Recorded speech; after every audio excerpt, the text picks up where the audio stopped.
Paola Navone a longtemps voyagé à travers le monde. Aujourd'hui, elle partage sa vie entre Milan et Paris. C'est dans le quartier de la Bastille qu'elle a déniché l'appartement de ses rêves. Je n'ai même pas traversé tout l'endroit, je dis j'achète.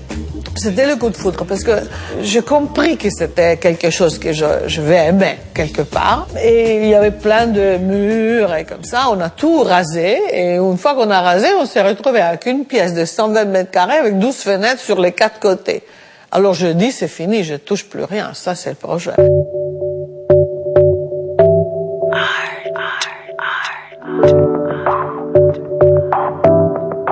La cuisine commence pour ce placard.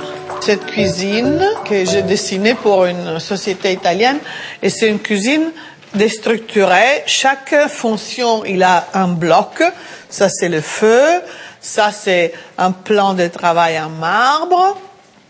Ça, c'est un grand évier pour laver des casseroles. Et ça, c'est vraiment le grand luxe pour moi. C'est un évier pour laver les légumes. C'est comme une piscine à salade. Donc, on met l'eau comme ça et on met les légumes à flotter.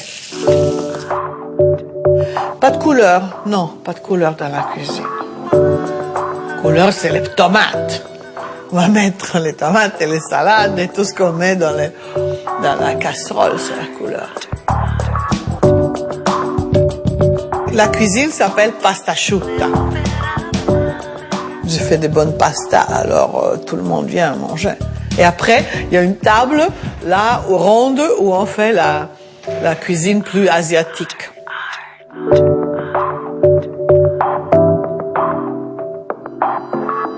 Ça, c'est la chambre d'amis que je fais avec des rabs de mon appartement de Hong Kong que j'ai démonté. Donc, il y a des meubles chinois, une collection de Mao Tse-tung en porcelaine, un tapis bleu chinois. Bon, voilà. Ça, c'est où mes amis dorment. Moi, que j'adore voyager, ça m'énerve un peu que je revoie les mêmes choses tout le temps. Même mes meubles, je les vois dans toutes les boutiques du monde. Alors, je fais des essais. J'ai pris une petite table que j'ai dessinée pour une société italienne. Et la table s'appelle Vulcano.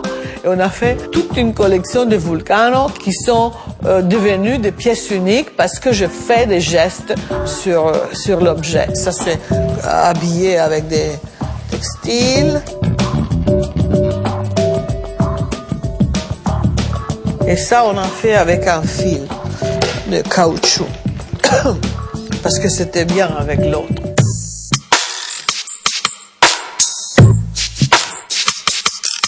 Je suis tombée amoureuse de cette main sur un stand de maison et objets. Ils étaient en train de fermer, je dis, je veux cette main.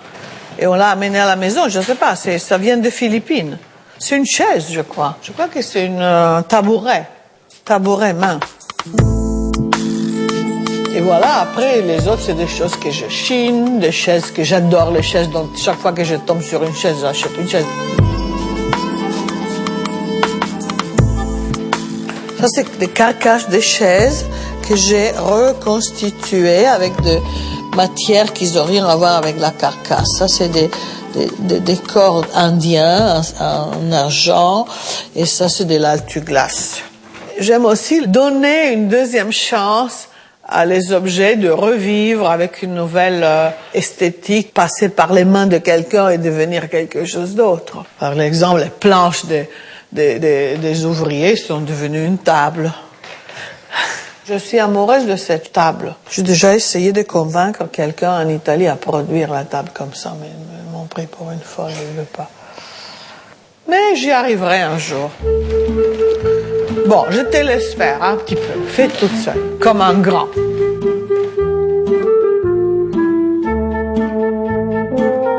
Je suis plus capable de vous dire rien.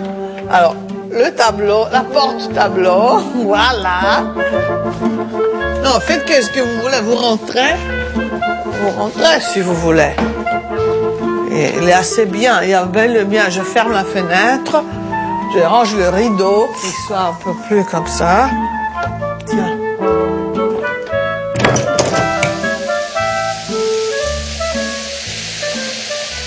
J'ai un ami qui a une usine qui fait de la céramique extraordinaire à Florence. Alors, je demandais qu'il me fasse le carrelage. Je voulais comme l'eau, de carrelage comme si c'était de l'eau dans les murs. Alors, il m'a fait ce carrelage. Alors, le carrelage, il était tellement beau que j'ai imaginé que c'était de l'eau qui sortait de la salle de bain et rentrait dans ma chambre. Les endroits, ils sont toujours vraiment une réflexion de ma façon de vivre.